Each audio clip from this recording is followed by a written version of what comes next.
Hai, datang dengan abang ke? Hi, abang Naughty, this is my fiancé. Fiancé, kenapa pakai macam ni? Baru balik dari main bola, tak puasa ke? Setiap puasa. Korang datang mall ni buat apa? Orang Buka. Berapa miss rate outfit? negatif 1. Busuk. Nak tak saya makeover fiancé miss? Yes, please. Okey, kalau macam tu, jom. Okay, jom. In scale 1 to 10, seberapa percaya you dengan partner you? 10. Suka perempuan pakai feminim ke streetwear? Feminine. Suka tak pakai meci-meci? Suka? Suka? Korang okey ke untuk LDR? Okay.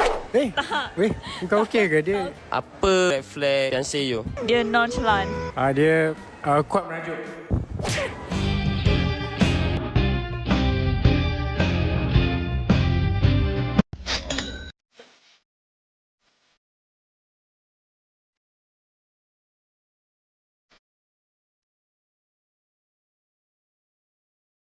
Apa perasaan bila dah makeover fiancé you? I'm very happy. Because now dah tak busuk. Wangi. I rasa lagi confident lah. So sekarang dah boleh kahwin lah. Thank you, Sis Pile.